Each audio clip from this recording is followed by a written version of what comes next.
Hello students, welcome back to another lovely day of physical science.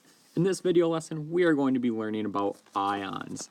So finally, after all this time, we are going to learn about atoms when they do not have an equal amount of protons and electrons. That is, they are atoms with a charge. So basically what's happening is we spent a lot of time learning about those valence electrons. Well, remember, everything wants to be like a noble gas. Everything wants to have this full outer energy level. So what would this atom do, which, by the way, 11 protons is sodium. So this outer electron would actually go off and bond with something else, which would leave sodium with that full outer energy level that it wants to have. When that happens, you'll notice that sodium would still have to have 11 protons, which, remember, have a positive charge. But if it loses this one electron, it now only has 10 electrons left. So in this case, it has 11 positive charges, 10 negative charges, and that is going to give an overall charge of +1.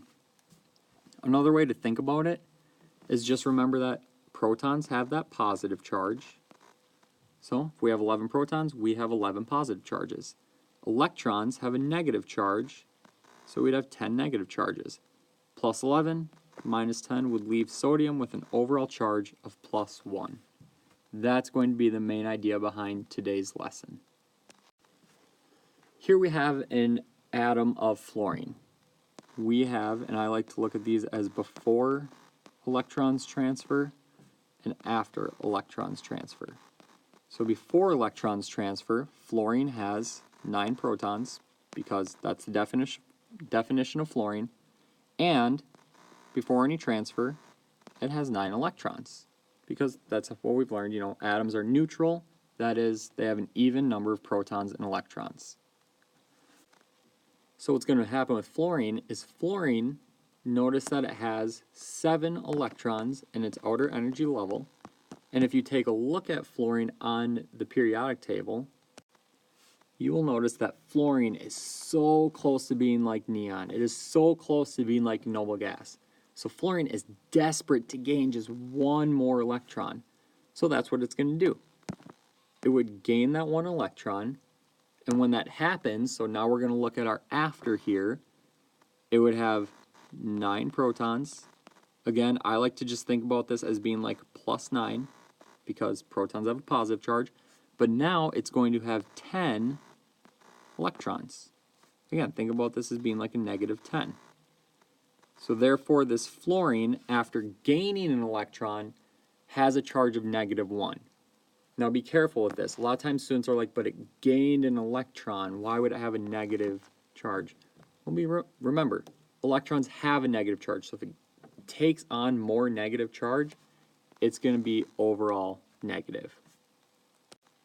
So this slide is actually going to reference back to our notes about valence electrons. So remember, Lewis dot structure shows the outer energy level of an atom, not all of them. So if we were to look at an atom, and I'll just draw one here in the corner real quick. If this is our nucleus, if this was our first energy level, second energy level, and third energy level, and I'll go ahead and draw some dots on here. And if these were our electrons in the first energy level, second energy level, I'm actually going to draw the sodium right now. What the Lewis dot structure is focusing on is just the outermost energy level. So of the sodium, it's only looking at this energy level, but please keep in mind these other 2 energy levels still exist. So here with sodium, and when we talk about Lewis dot structures, everything wants to end up with either 0 valence electrons or it wants to get to 8 valence electrons. And the reason for that is you have to think about sodium. In order to get a full outer energy level, sodium could either just lose 1, because if you picture this, that this outer energy level were erased, and this is not letting me erase right now, so I'm just going to scribble it out. If this outer energy level were gone, sodium now would have a full outer energy level, because this third one wouldn't exist. Similar, if I were to come, and I'm going to draw another fluorine here.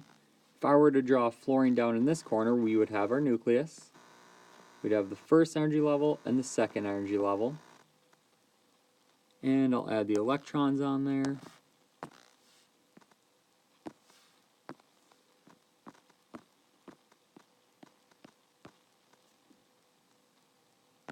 And so fluorine would have 7 valence electrons. Well, when sodium gave that electron over, and that's what would have happened to this electron that was up here on sodium's third energy level, it would actually come down and bond with fluorine. And that would leave fluorine now with a full outer energy level. It wanted to get to 8 electrons, and that's what it would do. So after this reaction occurs, we need to talk about, well, what charge are those individual atoms left with? Please remember, sodium, after giving up an electron, well, either way, sodium, no matter what, is going to have 11 protons. Again, I like to write this as plus 11. After losing an electron, it's only going to have 10. You can go back on the previous slide and count them. So therefore, sodium, as an overall charge, plus 11 minus 10 has an overall charge of plus 1. Fluorine, again, definition of fluorine, and you can look on your periodic table, has 9 protons. And if fluorine gains 1 electron, it now has 10 electrons. Therefore, fluorine, I'm sorry, this is a typo right here, fluorine has a charge of -1. But if you look at the compound as a whole, that is this plus 1 and this minus 1, compounds should always have an overall charge equal to 0. They want to be neutral. So again, the difference between an atom would be like just sodium, wrong button, would be like just sodium or just fluorine. A compound is when you have atoms that are bonded together by sharing or transferring electrons. Now here, the difference between an atom and an ion. Please remember that when we say the word atom in class, an atom has a neutral charge. That is, the number of protons equals the number of electrons. So when you look at a sodium atom or a chlorine atom, the protons and electrons are equal. Then we get into the word ion. An ion is an atom that has either gained or lost an electron, which leaves it with either a positive or a negative charge. So in this case, when sodium donates an electron and chlorine accepts the electron, since sodium has 1 less electron, it is left with an overall charge of plus 1. When chlorine takes on that electron, it ends up with an overall charge of -1, because when you compare the number of protons to the number of electrons, sodium has 11 protons and it would only have 10 electrons now. Chlorine would have 17 protons, but now it has 18 electrons. All right, here we talk about atoms that lose electrons. When they lose electrons, they have an overall positive charge. Now bear with me through this. There's a few different ways to remember what this is called. So one way that I tell students to remember it is these are called cations. So again, that word ion is in there, but it's called a cation. So you can think of the T in cation as being like a plus sign. Or I've had students tell me you can remember it's a cation because it is positive. I don't care. Go with whatever way you want to remember it. Then an atom that gains electrons is going to have an overall negative charge, and we call this an anion. Again, one of the ways that I remember this is if you write out the word anion, you can think of the bridge of the A as being like the minus sign. Or you can think of like a story, there's an antagonist is like the negative person. But anyway, you just need to know an overall positive charge, we call that a cation. And then an overall negative charge, we call that an anion. All right, taking a look at this slide. Here we have a magnesium atom. With that, we need to figure out what ion is magnesium going to form. The easiest way I have found for students to do is look at the periodic table. Here we see magnesium, and we think to ourselves, okay, magnesium, just like every other element, wants to be like a noble gas. That is, they want to have a full outer energy level. So we think, Magnesium, in order to get to that full outer energy level, could either lose 1, 2 electrons and become like neon, or it could gain 1, 2, 3, 4, 5, 6 electrons and become like argon. Well, what's it easier for magnesium to do? It's easier for magnesium to lose 2 electrons, which would then leave it. So again, these 2 electrons right here would go off and bond with something else. And so we can cross those out. And that's going to leave it with 12 protons because it's still magnesium. Has to have 12 protons. And notice now, it is only going to have 1, 2, 3, 4, 5, 6, 7, 8, 9, 10 electrons left. Well, what this does is this leaves magnesium with an overall charge. And let's go through and solve for what that charge is. So now that it has 12 protons, we determined it as 10 electrons. Magnesium has an overall charge of +2. And since it's a +2 charge, it must be a cation ion. I would like you to now pause the video and try and do this problem on your own.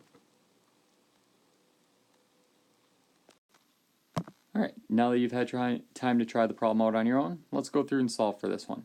So the first thing I want to do is just make some notes about sulfur. So as an atom, sulfur is going to have 16 protons, which means it has 16 electrons. That's what we've always learned. As an atom, it's neutral, so therefore the number of positive charges cancels out the number of negative charges. And we can see that if we look at sulfur right here.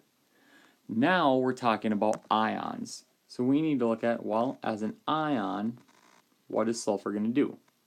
Well, it's sulfur, so it has to have 16 protons still. But the number of electrons is going to change.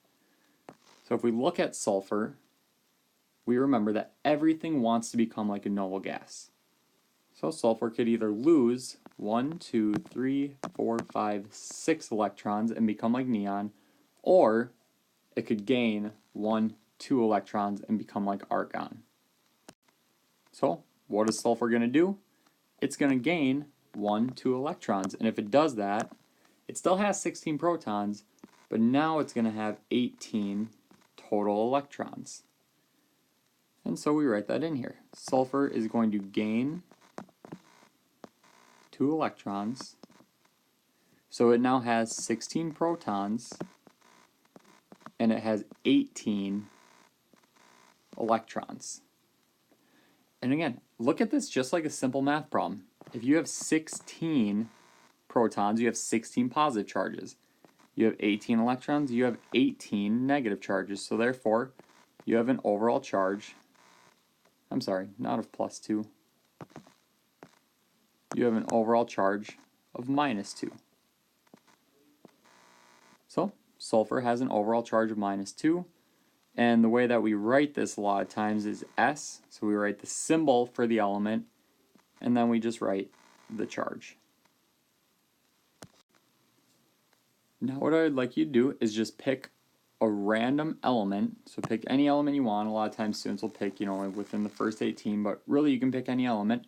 And I would like you to try and solve for the charge of that ion. And you will see the answer on the next slide. Alright, on this slide we're going to learn a new shortcut. So we learned before a shortcut for our number of valence electrons, and that is that everything in group number 1 has 1 valence electron, everything here has 2 valence electrons, 3 valence electrons, 4 valence electrons, 5, 6, 7, and 8 valence electrons, with helium being the exception of having 2. And again, those shortcuts apply to everything here in lowers 1, 2, 3, 4, 5, 6, 7, and 8. Now that's not to be confused with the new shortcut. Our new shortcut is talking about the charge of the ion after it has either gained or lost electrons. So if we look at the ion charge for a lot of these, and you may have seen this on the last slide when you went through and solved for your own ion, everything in this first column is going to have a charge of +1. That's because everything here is going to want to lose 1 electron to become like a noble gas. So sodium can lose 1 electron and become like neon. Potassium can lose 1 and become like argon. Rubidium, lose 1 and become like krypton, and so on. Everything here is going to be a charge of +2. And you actually saw this in your notes with magnesium. Magnesium could lose 1, 2 electrons and become like neon. Calcium could lose 1, 2 electrons and become like argon, and so on. And you can follow that pattern over to here. And then you hit carbon, or any of the elements below. So carbon, silicon, germanium, tin, and so on. And these will actually have a charge of plus or minus 4. And students get really caught up on this. But if you think about it, carbon could either lose 1, 2, 3, 4 electrons and become like helium, or it could gain 1, 2, 3, 4 and become like neon. There's no way to know, and we're not going to deal with that a whole lot in class, so don't stress about it. Then, and a lot of times students will look at it and be like, oh, well, these are just lining up the same. Your number of valence electrons and the number of ion charge is the same. It's not. Valence electron, you're counting something. 1, 2, 3, 4. There's no plus or minus. Now, and when we hit like this nitrogen group right here, this rule changes. These are going to be -3 charge. And that's because if we look at nitrogen or phosphorus or arsenic, these are all going to gain 1, 2, 3 electrons. That is, they're gaining 3 negative charges and becoming like the noble gas. Similarly with oxygen, -2 charge. Fluorine, -1 charge. And then you hit the noble gases and they actually have a charge of 0 because they don't want to gain electrons. They don't want to lose electrons. They want to stay as they are. So they have a charge of 0. Last thing I would want you to do on this slide is just revisit those Lewis dot structures. So the way I would look at this is I would draw lithium. And lithium, since it has 1 valence electron, I'm just going to draw the electron here. Oxygen has 6 valence electrons, so I add 1 to each side at first. And then they start to double up.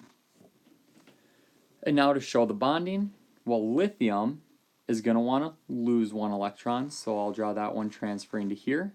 And if that happens, since lithium lost an electron, it's going to end up with a charge of +1.